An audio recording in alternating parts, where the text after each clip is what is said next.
বন্ধুরা, একঘেয়ে ভেন্ডির থেকে অনেকটাই আলাদা সম্পূর্ণ নিরামিষ এই ভেন্ডির রেসিপিটা খেতে এতটাই সুন্দর হয়। ভাত রুটি দুটো দিয়েই খেতে কিন্তু ভীষণ ভালো লাগে। গরমকালে বেশিরভাগ সময়তেই ভেন্ডি পাওয়া যায়। এইভাবে একবার ভেন্ডি রান্না করে খেয়ে দেখবেন যে খেতে কতটা সুন্দর হয়। আজকের এই রেসিপিটা বানানোর জন্য প্রথমেই যেটা দরকার সেটা হচ্ছে ভেন্ডি। আমি এখানে দেখুন নিয়ে নিয়েছি ভেন্ডি। যতটা সম্ভব কচি রেখে নেওয়ার চেষ্টা করবেন। সমস্ত ভেন্ডিগুলোকে প্রথমেই আমি ভালো করে ধুয়ে পরিষ্কার করে একটা শুকনো কাপড় দিয়ে মুছে নিয়েছি। ভেন্ডি কাটার পর কিন্তু একেবারেই ধোবেন না, এতে ভেন্ডির মধ্যে একটা পিচ্ছিল ভাব চলে আসে। ভেন্ডি কাটার আগেই ভালো করে ধুয়ে পরিষ্কার করে একটা শুকনো কাপড় দিয়ে মুছে নেওয়ার চেষ্টা করবেন। তাতে আর এর মধ্যে কোনো পিচ্ছিল ভাব আসে না। সমস্ত ভেন্ডিগুলোকে দেখুন আমি কেটে নিচ্ছি। ছোট ভেন্ডিগুলোকে গোটাই রাখছি আর বড় ভেন্ডিগুলোকে দু টুকরো করে কেটে নিচ্ছি। সমস্ত ভেন্ডিগুলোকেই কেটে আমি রেডি করে নেব। রেডি করে নিয়ে এখানে একটা শুকনো কড়াইয়ের মধ্যে দিয়ে দিলাম দুটো শুকনো লঙ্কা। এটা কিন্তু তেল ছাড়াই ভেজে নিতে হবে। শুকনো লঙ্কাটা ভাজতে একটু সময় লাগে, তাই এটাকে আমি আগে দিলাম। দুটো শুকনো লঙ্কাকে কিছুক্ষণ ভেজে নিয়ে দিয়ে দিলাম 1 চামচ গোটা জিরে। খালি কড়াইতেই গোটা জিরেটা আর শুকনো লঙ্কাটাকে তেল ছাড়া ভেজে নিতে হবে।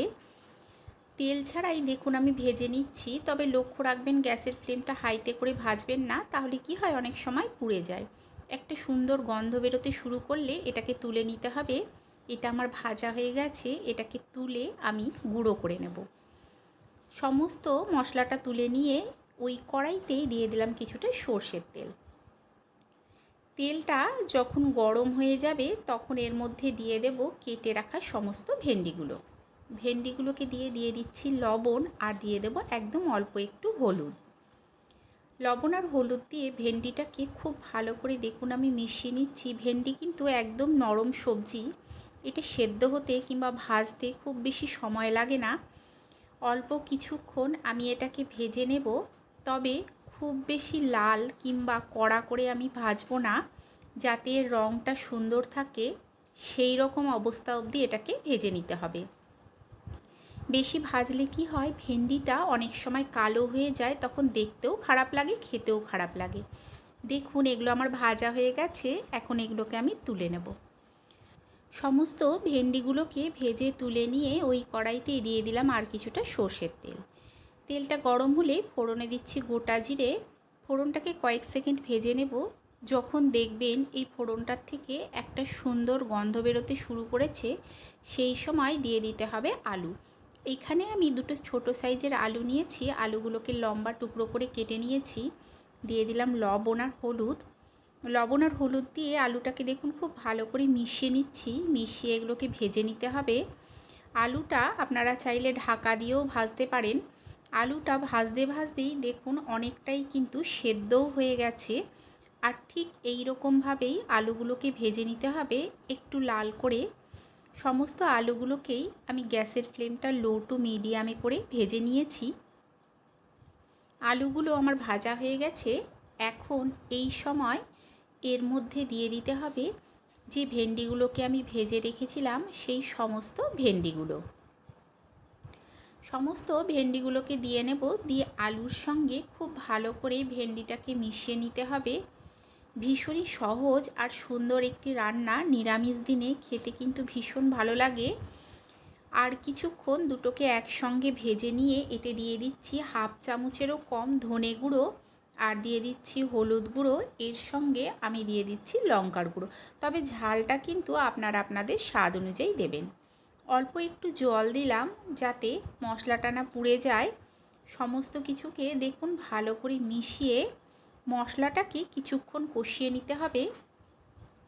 মশলাটাকে ততক্ষণই কষাতে হবে যতক্ষণ না মশলার কাঁচা গন্ধটা সম্পূর্ণভাবে চলে যাচ্ছে আর তেলটা আলাদা হয়ে চলে আসছে।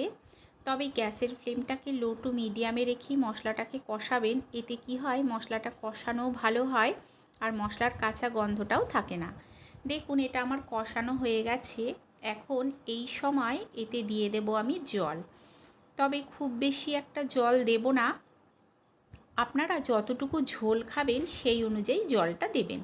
দিয়ে দিচ্ছি স্বাদ অনুযায়ী লবণ, দিয়ে ঢাকা দিয়ে কিছুক্ষণ হতে দেব।